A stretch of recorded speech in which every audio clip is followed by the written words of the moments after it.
तीन शरीर में एक वाक्य है, जो मछली किनारे पर आ जाती है वह फिर मछली नहीं रहती, और जो इंसान अंतरिक्ष में प्रवेश कर जाता है वह भी फिर इंसान नहीं रहता।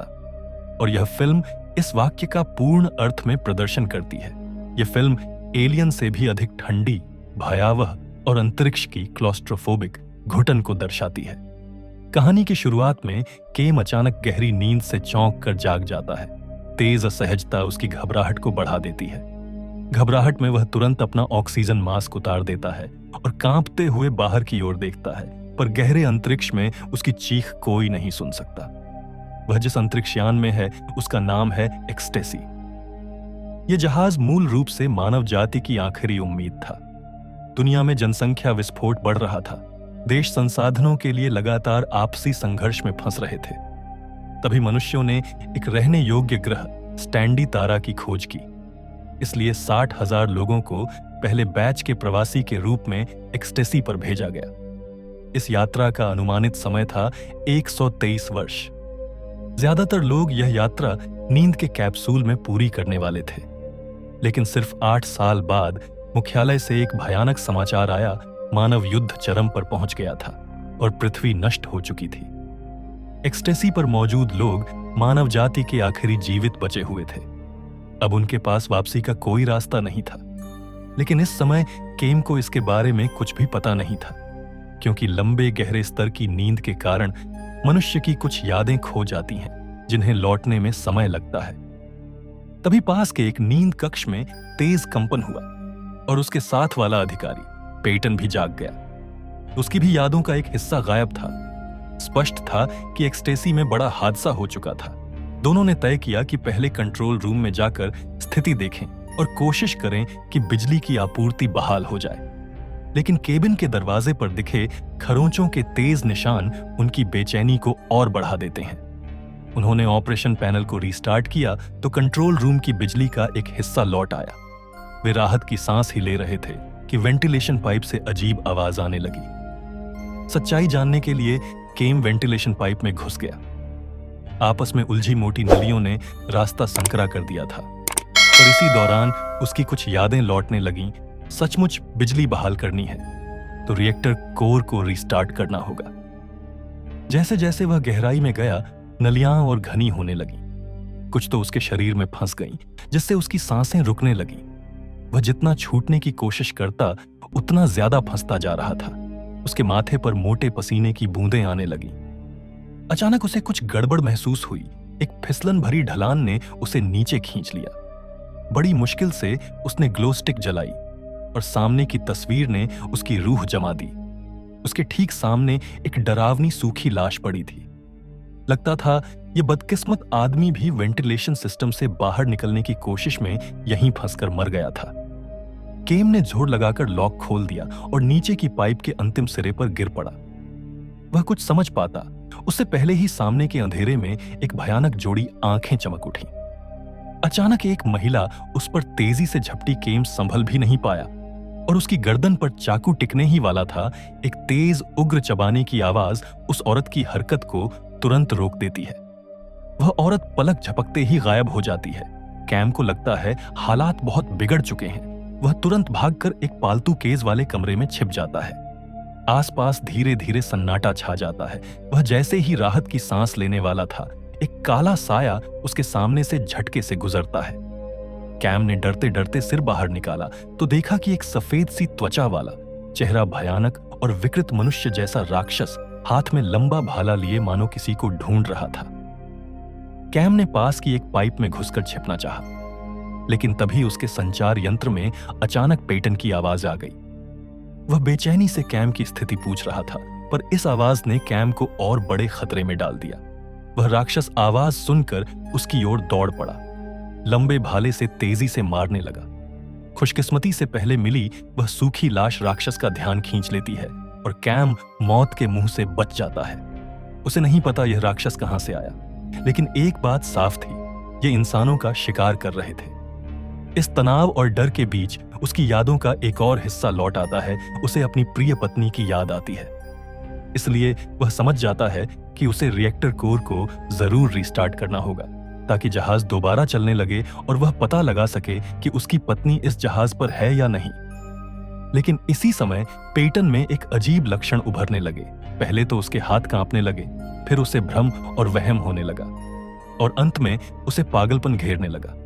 वह मानने लगा कि इस जहाज पर कोई दुष्ट आत्मा भटक रही है और उसने जहाज में सोए हुए 5000 लोगों को सीधे अंतरिक्ष में फेंक दिया। लेकिन कैम ने उसकी इन बातों पर कोई ध्यान नहीं दिया। कैम को सुरक्षा कक्ष में एक एंटी ब्लास्ट गन मिल जाती है। फिर पेटन द्वारा दी गई जानकारी के आधार पर वह रिएक्टर तक पहुंचने का रास्ता तलाशने निकलता है। यह रास्ता बिल्कुल आसान नहीं था। दूर अंधेरे में उसे अचानक एक रस्सियों से बंधा हुआ आदमी दिखता है। साथ ही मिलने की खुशी में कैम तुरंत आगे बढ़ता है और उसकी रस्सियां काट देता है। उस आदमी से पता चलता है कि इंजन ऑयल से गंध छिपाई जा सकती है, लेकिन उनकी तैयारी पूरी भी नहीं हुई थी कि दूर से फिर उसी राक्षस की भयानक चीख सुनाई देती है। वे दोनों जल्दबाजी में एक छिपे हुए कोने में घुसकर छिप जाते हैं, लेकिन तभी राक्षस अचानक रस्से के फंदे से उस आदमी को घसीटकर बाहर खींच लेता है। जैसे ही वह आदमी हवा में लटकता है, कई राक्षस उसे घेर लेते हैं और बेरहमी से उसे खाने लगते हैं। तभी राक्षसों का सरदार कैम को भी देख लेता है। वह अत्यंत तेजी से उसकी ओर झपटता है। कैम जान बचाकर भागता है, लेकिन रास्ते में राक्षसों द्वारा बिछाए गए जाल में फंस जाता है। वह उल्टा लटक जाता है। उसकी बांह पर लिखे नंबर से पता चलता है कि वह आदमी कृषि विभाग का सदस्य था। भले ही वे पल भर के लिए राक्षसों के हमले से बच जाते हैं, लेकिन दोनों जानते थे कि खतरा अभी बाकी है। कृषि विभाग वाला आदमी कहता है कि वह रिएक्टर तक जाने का रास्ता जानता है। तभी वही औरत फिर सामने आकर दोनों को रोक लेती है। इस हालात में झगड़े का कोई मतलब नहीं था। हालांकि वह औरत अपनी चीजें किसी के साथ बांटना नहीं चाहती थी, लेकिन उसे भी पता था कि अकेले रहकर वह कभी नहीं बच पाएगी। वह उन्हें अपने छिपे हुए बेस पर ले जाती है। जैसे ही पहुंचते हैं, कैम और कृषि वाला आदमी हैरान रह जाते हैं। वह औरत इतनी समझदार थी कि उसने भोजन और ऊर्जा के लिए अनंत मात्रा में कीट पौधों की खेती कर ली थी। दोनों की ईर्ष्या भरी नजरों के बीच वह औरत शांत रहते हुए उन्हें कुछ टिड्डियां खाने के लिए देती है। जब उसे पता चलता है कि कैम जहाज चला सकता है, तो वह खुद प्रस्ताव रखती है कि वह उनके साथ जाकर रिएक्टर रिस्टार्ट करने में मदद करेगी। लेकिन जैसे ही तीनों सबसे बड़े स्लीपिंग हॉल से गुजरते हैं, उनके सामने जो दृश्य आता है, वे तीनों दृश्य देखकर दंग रह गए। नीचे की पूरी जमीन पर मानव शवों के ढेर बिखरे पड़े थे। स्पष्ट था, यह सब उन्हीं राक्षसों की करतूत थी। ऊपर भी राक्षस उनकी परछाई की तरह पीछा कर रहे थे। वे सोच रहे थे कि खून से भरे पानी में छुपकर वे इस खतरे से बच जाएंगे, पर जैसे ही वे ऊपर चढ़े, एक राक्षस पहले से ही उन्हें ठंडी, दुष्ट नजर से घूर रहा था। खुशकिस्मती से कृषि वाला आदमी और औरत उस राक्षस से भिड़ गए। तीनों की संयुक्त कोशिशों से आखिरकार वह राक्षस बेहिस हुआ। पेटन भी एक नई समस्या में फंसा हुआ था। उसने वेंटिलेशन पाइप में एक नंगा आदमी पाया और उसे बचा निकाला। यह आदमी खुद को कॉर्पोरल गैलन बताता है। पेटन पूछना चाहता था कि इस जहाज में आखिर हुआ क्या है, पर गैलन खुद ही पेंडोरम सिंड्रोम के बारे में बताने लगता है। पहले हाथ कांपना, फिर गुस्सा, शक और वहम बढ़ना और धीरे धीरे दिमाग टूटना। जो लक्षण वह बता रहा था, वे खतरनाक रूप से पेटन की मौजूदा हालत से मिलते जुलते थे। ये बूढ़ा आदमी जो कुछ उसने देखा था, वह सब बयान करता है। जब पृथ्वी के नष्ट होने की खबर आई, एक्सटेसी पर ड्यूटी पर मौजूद 3 क्रू मेंबर धीरे धीरे मानसिक रूप से टूटने लगे। उनका पेंडोरम सिंड्रोम लगातार बढ़ रहा था। कानून और नैतिकता खत्म हो चुकी थी और वे एक दूसरे पर शक कर आपस में मार काट करने लगे। आखिर में सिर्फ एक आदमी बचा और उसने खुद को जहाज का राजा घोषित कर दिया। उसने कुछ सोए हुए लोगों को जगाया और उनसे लड़ते हुए मजा लेने लगा। ये लोग जिंदा रहने के लिए इंसानों के शव ही खाते रहे। जब राजा ऊब गया तो वह वापस नींद कैप्सूल में लौट गया, लेकिन इस बीच जिन्हें भी जगाया गया था, वे धीरे धीरे बदलने लगे, क्योंकि जहाज के लॉन्च से पहले सभी यात्रियों को एक तरह के फफूंदी बैक्टीरिया का इंजेक्शन दिया गया था, जिससे वे अंतरिक्ष के माहौल में तेजी से ढल सकें। लेकिन इसी फफूंदी के कारण वे सभी धीरे धीरे इन राक्षस जैसी म्यूटेंट प्रजातियों में बदल गए। जब बूढ़ा आदमी कहानी सुना रहा था, तीनों धीरे धीरे बेहोश होने लगे और जब होश आया तो पाया कि वे सभी ऊपर उल्टे लटकाए गए थे। बूढ़े की नीयत साफ थी, ताजा मांस ज्यादा दिन चलता है। कैम ने उसे सारा सच बताया। अगर रिएक्टर को तुरंत रीस्टार्ट नहीं किया गया तो जहाज सिर्फ 1 घंटे में बंद हो जाएगा। तब जाकर बूढ़ा आदमी पीछे हटता है और उनकी मदद करने का फैसला करता है। कैम तुरंत पेटन से संपर्क करता है ताकि वह दूर से रिएक्टर सिस्टम कंट्रोल में मदद कर सके। लेकिन पेटन की मानसिक स्थिति अब बेहद अस्थिर हो चुकी थी। चारों आगे बढ़ते हैं पर रास्ते में एक छोटा सा राक्षस उनकी राह रोक लेता है। कृषि वाला आदमी उसे एक गोली में मारना चाहता था पर औरत तुरंत उसे रोक लेती है।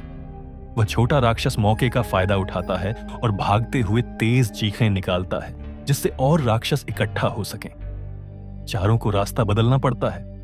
अच्छी बात यह थी कि रिएक्टर अब पास ही था, लेकिन उन्हें क्या पता था कि रिएक्टर तक जाने वाले आयरन ब्रिज के नीचे सैकड़ों सोए हुए राक्षस छिपे थे। कैम बेहद सावधानी से चलता है पर पुल बहुत पुराना था। 4 लोगों का भार ज्यादा हो जाता है और उसके हिस्से ढीले पड़ने लगते हैं। कृषि वाला आदमी झट से पकड़कर पुल गिरने से रोक लेता है और खतरा टल जाता है। लेकिन कैम नीचे फिसलकर निचले स्तर में गिर पड़ता है। वह अपने ऊपर इंजन ऑयल में भीगी मानव खाल लपेट लेता है ताकि राक्षस उसे सूंघ न सके। वह धीरे धीरे राक्षसों के बिलों के बीच रेंगता हुआ आगे बढ़ता है। तभी बूढ़ा आदमी लापरवाही में अपनी टॉर्च गिरा देता है और उसी क्षण चारों ओर सोए हुए सभी राक्षस जाग उठते हैं। लेकिन सौभाग्य से तब तक कैम पहुंच चुका था। सीढ़ी पर चढ़ते समय किसान आदमी ने सही मौका देखते ही अचानक अपने हाथ छोड़ दिए और एक झटके में कई मॉन्स्टर्स को पीछे धकेल दिया। काइम ने पूरी ट्यूनिंग के साथ एकदम फ्लेक्सिबल मडबॉल डाइव मारा और रिएक्टर के बंद होने से ठीक 1 सेकंड पहले उन्होंने एक शानदार उलटफेर कर दिया। स्पेसशिप की सारी फंक्शनैलिटीज पूरी तरह वापस आ गईं, लेकिन चारों लोग भागते भागते आपस में बिछड़ गए। किसान आदमी मजबूर हो गया एक मॉन्स्टर से आमने सामने टकराने के लिए। उसने मॉन्स्टर के शरीर को भोंक डाला, लेकिन इतनी सी चोट उन मॉन्स्टर्स के लिए कुछ भी नहीं होती। मॉन्स्टर ने उसे पकड़ लिया और मुंह खोलकर काटने ही वाला था। तभी किसान आदमी ने तेजी दिखाते हुए मॉन्स्टर की पीठ में अटकी हुई स्टील स्पाइक खींच निकाली और उसी से मॉन्स्टर की गर्दन की हड्डी तोड़ दी। तभी उसकी जान बच सकी। जब वह अपने जख्म देख रहा था, पीछे से छोटा मॉन्स्टर आ खड़ा हुआ। वह छोटे मॉन्स्टर को देखता है। उसकी मासूम सी शक्ल देखकर उसके हाथ में उठी स्टील स्पाइक एक पल के लिए रुक गई। झिझक आ गई। उधर काइम और वो औरत भी बड़ी मुसीबत में फंस चुके थे। वह बूढ़ा अपनी जान बचाने के लिए दोनों को दरवाजे के बाहर बंद कर देता है ताकि ये दोनों ही उसका चारा बन जाए। कंट्रोल रूम में पेटन और गैलन आपस में मारपीट पर उतर आए। लगता है पेंडोरम सिंड्रोम अब पूरी तरह फट चुका था। लड़ते लड़ते दोनों के शरीर एक दूसरे में मिलने लगे। जब पेटन को होश आया तो गैलन पूरी तरह गायब हो चुका था। तभी बूढ़ा अंदर आने की कोशिश करता है और झूठ बोलता है कि उसी ने काइम को रिएक्टर चालू करने में मदद की, लेकिन इससे उसे मदद नहीं मिली, बल्कि पेटन ने उसे सीधे क्रूर जवाब दे दिया। अब का पेटन पूरी तरह बदल चुका था, ठंडा, बेरहम और दबे हुए पागलपन से भरा हुआ। काइम को आखिरकार सब कुछ ये याद आ जाता है। उसकी सांसें तेज हो जाती हैं और उसी वक्त पेटन कंट्रोल रूम में उसके सामने आकर खड़ा हो जाता है। पेटन की आंखों में इंसानियत की कोई चमक नहीं बची थी, बस एक ठंडी, डरावनी, पागलपन भरी नजर। वो धीरे धीरे मुस्कुराता है जैसे किसी शिकारी ने अपने आखिरी शिकार को पकड़ लिया हो। काइम कांपती हुई आवाज में बोलता है, तुम ही हो गलो, ये सब तुमने ही किया है। लेकिन पेटन उसे पकड़कर फर्श पर पटक देता है। तुम सबने मुझे मजबूर किया, ये शिप, ये मिशन सब एक मजाक है। काइम चिल्लाता है, शिप समुंदर के अंदर जा रही है। अगर हमने क्रायो रिलीज ऑन नहीं किया तो हम सब खत्म हो जाएंगे। लेकिन पेटन जैसे उसकी बात सुन ही नहीं रहा था। उसका पागलपन अब आखिरी स्टेज पर पहुंच चुका था। अचानक शिप का स्ट्रक्चर जोर से हिलता है। बड़ी खिड़की से साफ दिख रहा था। शिप तेजी से पानी में डूब रही है। काइम आखिरी ताकत से इमरजेंसी रिलीज लीवर की तरफ रेंगता है। पेटन उसे रोकने दौड़ता है, पर तभी वुमन सारी हिम्मत जुटाकर पेटन को पीछे से धक्का दे देती है में उसकी परछाई लुप्त हो जाती हैं। कंट्रोल रूम में तेज अलार्म बजने लगते हैं। इमरजेंसी सिस्टम एक्टिवेट हो जाता है। सैकड़ों क्रायोपॉड्स ऑटोमेटिकली पानी की तरफ लॉन्च होने लगते हैं। वुमन काइम का हाथ पकड़कर चिल्लाती है, काइम, यही मौका है, भागो। दोनों क्रायो लॉन्च टनल की तरफ दौड़ पड़ते हैं। शिप अब पूरी तरह पानी में डूब रही थी, लेकिन बेहद खूबसूरत नया ग्रह टेनिस पहली बार दिखाई देता है। वुमन हल्की मुस्कान के साथ कहती है, हम बच गए काइम। काइम चारों तरफ नजर घुमाता है। दूर दूर तक क्रायोपॉड्स पानी पर तैर रहे थे, मतलब सैकड़ों लोग भी जिंदा बच गए थे। काइम आसमान की तरफ देखता है। एक नई दुनिया, एक नई शुरुआत, और यहीं कहानी खत्म हो जाती है। अगर आपको ये इंटरस्टेलर सर्वाइवल वाली खतरनाक कहानी पसंद आई हो तो वीडियो को लाइक जरूर करना, और ऐसी ही साई-फाई कहानियां रोज पाने के लिए चैनल मूवी रिकैप टॉक को सब्सक्राइब करना मत भूलना।